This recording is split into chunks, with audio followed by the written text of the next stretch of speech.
Dans la lignée des Lejabi, les salariés d'ArcelorMittal comptent bien eux aussi s'inviter dans la campagne présidentielle. Des salariés qui, pour exiger le redémarrage des hauts fourneaux de Florange, luttent avec leurs armes, volonté de fer, action coup de poing et opérations médiatiques. Ce matin, ils ont investi les locaux de leur direction qu'ils mettent à leur tour au chômage technique. 8 heures ce matin, environ 300 salariés emmenés par l'intersyndicale investissent les locaux de la direction. À l'intérieur du bâtiment, c'est la cohue, aucune violence ni dégradation, tout le monde est prudent et au bout de quelques minutes, la première porte s'ouvre. Aucune surprise, la direction est absente. Ça va être là où nous allons nous installer, sur les beaux sièges, les beaux fauteuils en cuir. Ça c'est à nous, c'est nous qui l'avons payé. Ouais! Aujourd'hui, c'est moi le directeur du site. Je me trouve à la place de monsieur Renaudin. Voilà. Et puis je vais peut-être décider de redémarrer mon P6. Car si les hauts fourneaux ne redémarrent pas, c'est toute la vallée de la Fensch qui risque de mourir. J'ai 46 ans et je fais comment à 46 ans? C'est quoi mon avenir derrière? C'est la sidérurgie, il n'y a que la sidérurgie maintenant. Je vais faire quoi? Si ça ne redémarre pas, je suis encore au chômage. Moi j'ai fait mes 18 mois d'intérimaire. On m'a expliqué que j'étais en tiers-temps, il fallait que je passe encore 6 mois au chômage pour pouvoir revenir. Mais pour pouvoir revenir, il faut que ça redémarre. Et si ça ne redémarre pas, moi je ne redémarre pas avec. Et tant qu'on n'aura pas la garantie ferme que les hauts fourneaux redémarreront, que le packaging redémarrera, ça sera à nous. Monsieur Sarkozy va traîner un cauchemar jusqu'aux élections. On va le titiller jusqu'aux élections. Celui qui se dit pour une France forte, il est en train d'affaiblir le pays industriellement. C'est un menteur. Les salariés ont déjà installé leur tente en face des locaux. L'occupation risque de durer un bon moment. Coup de force des manifestants anti-OGM ce matin à Lyon, rassemblés devant la direction régionale de l'agriculture. Une centaine de faucheurs volontaires sont venus réclamer un arrêté d'interdiction totale de semis de maïs OGM MON 810 du géant américain Monsanto. Le moratoire français a été levé en fin d'année dernière. On lui a demandé qu'il y ait un arrêté d'interdiction de semis en 2012. C'est-à-dire que ce qu'on lui demande, ce n'est pas un espèce de moratoire qu'on ne sait pas très bien s'il va être attaqué et tenir combien de temps. On lui demande un arrêté d'interdiction de semis. C'est très urgent. 15 jours. Dans 15 jours, il sème. L'inquiétude des faucheurs volontaires a été nourrie par un arrêté permettant la coexistence entre cultures OGM et non-OGM. Depuis cette offensive, le ministère travaille à un arrêté inattaquable sur un plan juridique. Avec la fin du plan Grand Froid, c'est aussi la fin des dispositifs spéciaux d'hébergement d'urgence. À Toulouse, les places supplémentaires débloquées au début du mois ne sont désormais plus accessibles aux SDF, d'où la colère d'une association qui a décidé d'occuper un gymnase. Elle veut ainsi faire valoir le droit à l'hébergement, droit désormais reconnu pour tous et quelle que soit la météo. Vous pouvez rester, mais vous pouvez aussi partir.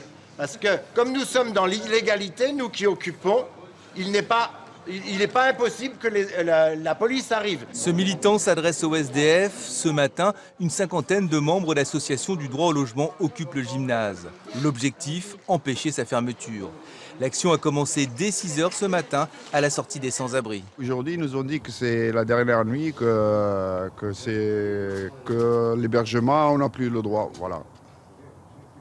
Parce que je ne sais pas pourquoi. La raison, c'est la fin du plan Grand Froid et la fermeture des places supplémentaires ouvertes depuis 3 semaines. On va revenir à la situation comme avant le plan Grand Froid, où il y avait entre 100 et 200 personnes qui ne trouvaient pas de solution quand ils téléphonaient au 115 tous les jours. Un lit pliant, 2 couvertures et un café, des conditions spartiates. Mais pour Philippe, la fermeture du gymnase, c'est la galère. Moi, à ma connaissance, il n'y a plus d'hébergement nulle part. Bah voilà. Si, il y a quand même les places habituelles, non? Ah, ça peut-être, mais je pense que c'est des gens permanents qui sont dedans, je pense. Je pense que tout est pris déjà, quoi. Avec 170 places en moins, Toulouse ne peut héberger désormais que 240 SDF par nuit. Pour les militants, c'est plus qu'insuffisant. C'est intolérable, dormir à la rue c'est inhumain, qu'il fasse moins 15 ou qu'il fasse 2 degrés ou qu'il fasse 25 degrés ou 45, c'est pareil. C'est le fait de dormir à la rue, ce sont des personnes qui s'abîment psychologiquement, physiquement, qui ne l'ont pas choisi, alors qu'en France il y a un droit, c'est le droit à l'hébergement. Et le Conseil d'État vient de préciser le 10 février dernier que laisser quelqu'un à la rue est une atteinte aux libertés fondamentales. Un drame familial dans ce quartier pavillonnaire tranquille de Seine-Saint-Denis. Une femme et ses 2 filles de 10 et 14 ans ont été retrouvées mortes ce matin. Les corps étaient étendus dans la chambre. C'est le père qui a fait la macabre découverte avant de donner l'alerte. L'homme dit n'avoir rien entendu. Il a été placé en garde à vue. Ce qu'il faut savoir, c'est que cette maman était employée dans une grosse société où elle était comptable, que le papa était à côté dans une pièce voisine. Voilà. C'est ces choses-là qui sont un peu intrigantes. Les 3 victimes auraient été tuées d'un coup de fusil de chasse à l'aube, double homicide suivi d'un suicide ou triple meurtre. Une enquête est en cours. 2 enfants tués dans l'accident d'un minibus hier soir dans les Ardennes. Il s'agit de 2 filles de 9 et 13 ans. Un garçon de 11 ans est lui grièvement blessé. Le 4e enfant qui se trouvait à bord est choqué mais indemne. Tous étaient emmenés vers un centre pour jeunes en difficulté. Alors les gamins venaient de rentrer de leur famille pour voyez, cet éducateur était allé chercher des premiers enfants à Mouzon, puis on avait pris d'autres à Sedan et se transporter à la gare de Bogny-sur-Meuse pour récupérer d'autres enfants avant de rentrer au foyer Don Bosco. Le chauffeur a été légèrement blessé. L'enquête devra notamment déterminer si les enfants portaient bien leur ceinture de sécurité alors que le verglas serait en cause dans cet accident. Une usine a été détruite par un incendie ce matin à Colomiers, dans la banlieue de Toulouse. Vers 8h30, une machine a pris feu dans les locaux d'une société fabriquant des moquettes pour Airbus. Les flammes se sont propagées aux entreprises voisines sans faire de victimes. Le bâtiment est à structure métallique avec des rideaux qui ne nous facilitent pas l'accès et le désenfumage des bâtiments. L'avantage, c'est que le feu est cantonné dans une cellule à l'arrivée des secours. Mais en revanche, la fumée se propage de cellule en cellule dans cet ensemble de bâtiments. Le feu a été maîtrisé par les pompiers en début d'après-midi. Une centaine d'employés travaillant sur les lieux se retrouvent au chômage technique. La police les appelle le gang des rétroviseurs, une bande d'escrocs qui bernent les personnes âgées en leur faisant croire qu'elles ont brisé leur rétroviseur au cours d'une manœuvre. Les malfrats leur proposent alors un arrangement à l'amiable et surtout en liquide entre 50 et 2000 € pour éviter un malus de l'assurance. Une arnaque bien rodée. Un stratagème simple. Des escrocs repèrent sur un parking une personne âgée ou une femme seule. Une fois la victime sur la route, ils la forcent à s'arrêter, simulent un accrochage au niveau du rétroviseur, puis font croire au conducteur qu'il est préférable qu'il paye les réparations en liquide. Les escrocs qui l'ont mis en confiance vont jusqu'à lui proposer soit de l'accompagner à son domicile chercher des fonds en liquide, soit de l'accompagner à un distributeur d'argent. 3 plaintes ont été déposées la semaine dernière au commissariat de Chartres, mais pas de piste claire sur la région. Il s'agirait en fait d'une escroquerie itinérante. Quand on croise nos informations au niveau national, régional et national, on s'aperçoit qu'il y a des signalements identiques avec des véhicules qui se ressemblent. Donc il y a vraiment un gang qui s'est spécialisé dans ce type d'escroquerie dite au rétroviseur. Sur les parkings des grandes surfaces, l'information est passée. Du coup, les plus vulnérables se protègent comme ils peuvent. Moi, je me méfie surtout que je suis toute seule en plus. Je sors pas de ma voiture. Je reste enfermée dans ma voiture et puis je m'en vais. Si quelqu'un vient me toucher à ma voiture, je le tue. C'est vrai? Oui, j'ai un pistolet à ma poche, à eau chaude.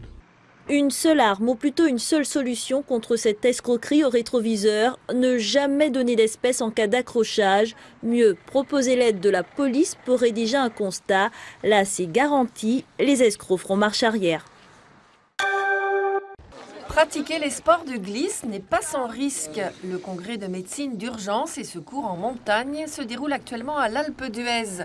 L'occasion pour les professionnels de faire un bilan des accidents et préconiser des conseils pour éviter les risques.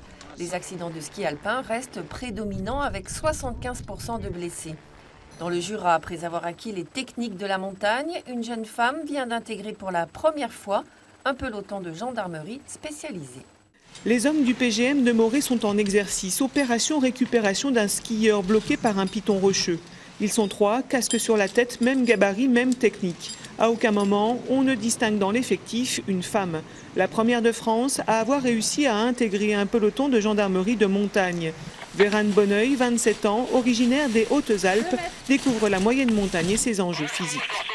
souvent, il faut se rendre en caravane terrestre, c'est-à-dire marcher, ou en ski de randonnée, ou en raquette. Et puis ensuite, il va falloir tout de suite manipuler avec des cordes. Vous voyez, ça c'est peut-être rien du tout quand on est avec l'hélicoptère. Et puis quand on est à pied, ça devient vite un peu technique au niveau des cordes. Enfin, faut savoir faire. Et je pense que c'est une très bonne chose que pour un début de carrière de se retrouver ici à Morée en PGM. Pour le commandant du PGM de Morée, l'arrivée de cette nouvelle recrue a permis non seulement de mettre une petite touche de féminité dans ce monde d'hommes, mais Vérane Bonneuil est surtout un gendarme à la hauteur de sa fonction. Elle apprécie le milieu montagnard, elle ne se plaint pas surtout, et en soi en fait elle a les mêmes qualités, ni plus ni moins que celles qu'on attend d'un homme. C'est-à-dire ? L'engagement, la volonté, la disponibilité et puis l'enthousiasme, donc chose qu'elle partage avec ses camarades. Vérane Bonneuil est entrée en gendarmerie en 2006. Pendant 3 ans, été comme hiver, elle se forme aux techniques de la montagne et décroche tous les diplômes. Puis elle tente l'entrée au centre d'instruction au ski et à l'alpinisme de la gendarmerie à Chamonix. Ils sont 250 au départ, 15 à l'arrivée. Elle fait partie de ceux-là. Aujourd'hui, au milieu de ses collègues, elle a atteint une première étape. Il faut toujours avoir des objectifs, sinon on n'avance pas, on ne progresse pas, il faut se remettre en question. Et je pense que justement la formation à aspirant guide et guide, c'est très important pour dans la spécialité montagne, il y ait des gens formés et qui soient diplômés du guide. Et donc c'est mon prochain objectif, c'est de devenir guide de haute montagne.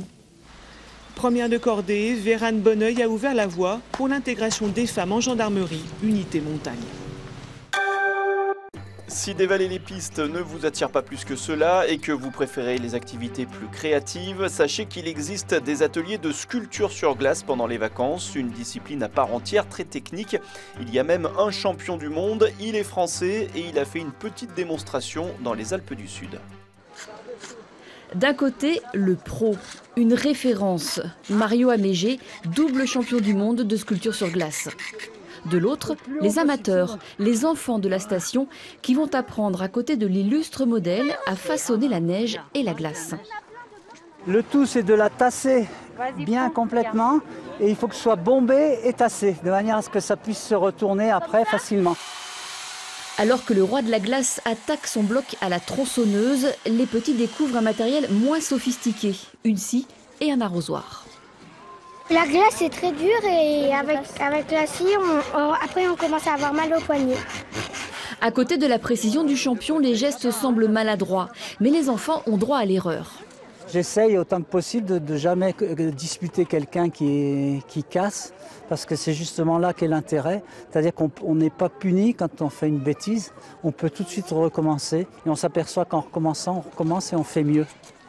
La neige et la glace, matériaux éphémères que les enfants, comme le professionnel, prennent plaisir à modeler au gré de leur imagination. C'est quand même une matière tout simplement noble.